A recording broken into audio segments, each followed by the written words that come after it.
Okay, hi. This is Therese. Thank you for watching. Today I'm going to talk about a movie that we went and saw mm, last week sometime. I don't know. I can't remember. Must have been Friday. Yes, it was Friday. It was Friday.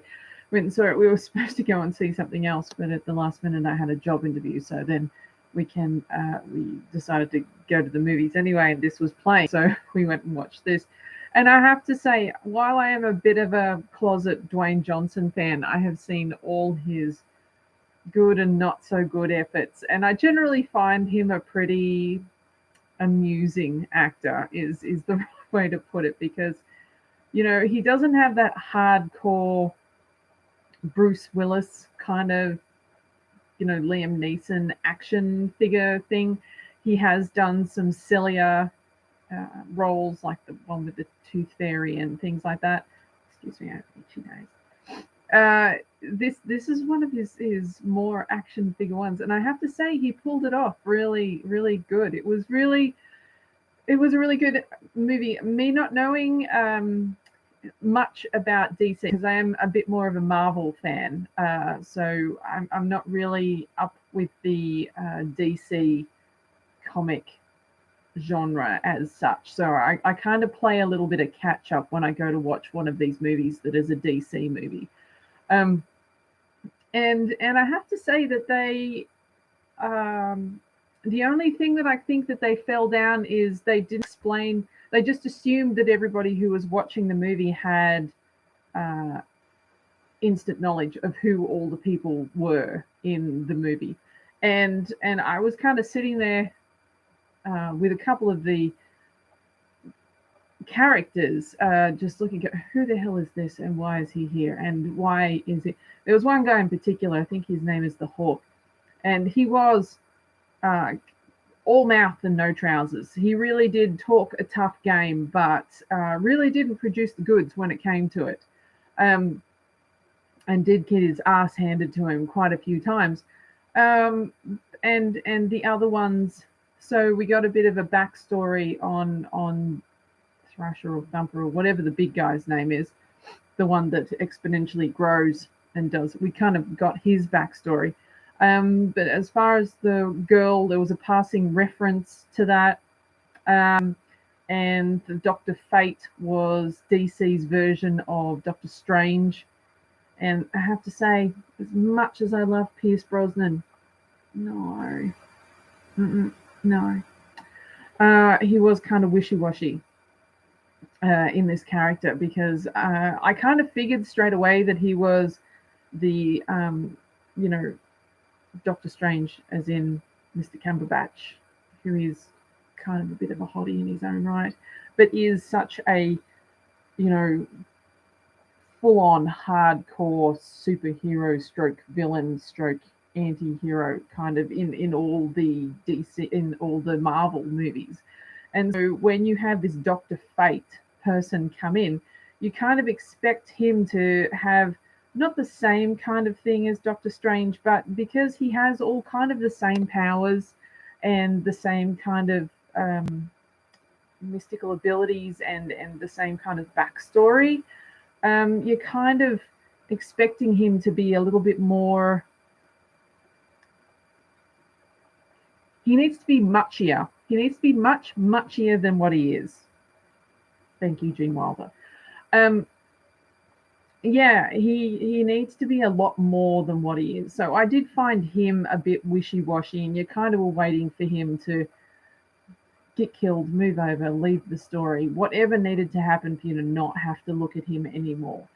But the actual story, and the story behind Teth Adam, uh, was really good. You got the full backstory of where he came from and where he was at and how he became what he is, and where it came from. And then you got the story going forward, and the fight scenes were amazing. And I think Dwayne Johnson did a really good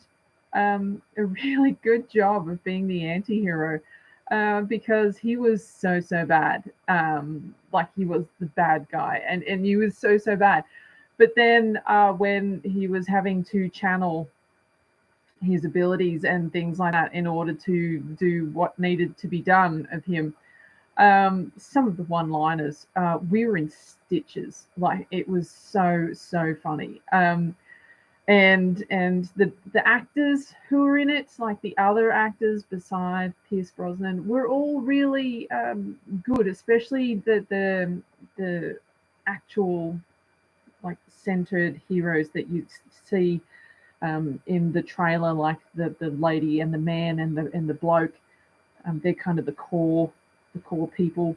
They are very, very good, and you really feel yourself being sucked into their story and really feeling for their cause all the way through, and how they're working so hard to bring this anti-hero to be what they need him to be in order to do the job that's required of him, and his transformation, which is a little bit tricky because, you know, they're trying to teach him not to just kill everything everywhere. And so, you know, which is what he does. That's why he's called Teth Adam. But the progression of the story was really good. At no point were you looking at your watch going, "Oh Christ, how much longer do I have to sit here?" And it finished really well. Usually some of these movies, like, they build up and it's like, "Oh, we run out of money," the end. But this wasn't one of those movies. This was a really, so it built up, and you had the main sequence of events that led to the ending, but you got a proper ending. You got something that was good. You were happy with that. You were really happy with how it finished the movie. So yeah, I really like it. And even if you're not a comic fan, and this isn't the sort of thing that you would usually go and watch, which it isn't with me, because, like I said, not a DC fan. You know, I like my characters in the Marvel series, and I'm kind of okay. I don't really venture much outside of that. But it was rubbish weather, and, you know, we were out and we were there, so we picked a movie that was showing right then, and that happened to be it. So I'm really glad I went to see this, and I don't think that anybody that went to see this would be disappointed, because, you know, there's not really, I mean, there is people being killed, but there's no gratuitous violence, really. I mean, there's violence because it's an action movie, so, you know, that's going to happen. But yeah, it's not, there isn't horrific amounts of bad language and gratuitous violence and blood and gore and stuff like that. And some of the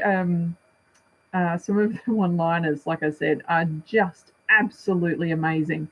So yeah, if you're looking for a movie just to sit down and veg and be able to watch and be entertained by, and not actually have to think about what you're watching, this is the movie for you. This is a great movie, because that's why I think I enjoyed it so much. I could just sit there. I was a bit tired. I had my popcorn, and I could just watch what was happening in front of me, not have to think about where everybody was coming from, even though I had no idea who these characters were, and be entertained by it for the full, an hour and a half, 2 hours, however long. It's not even that long a movie, so you're not sitting there and growing old while you're watching this movie. And you do come out of it going, "Oh, okay, yeah, that was quite good. Yeah. So, you know, like I said, not a very long one today, but do go and see this movie, because it is well worth the adventure. And Dwayne Johnson well and truly lives up to the promise that he makes in the promo. So that's all for today. Hopefully I'll have another film review for you next week, and I'll talk to you soon. Bye.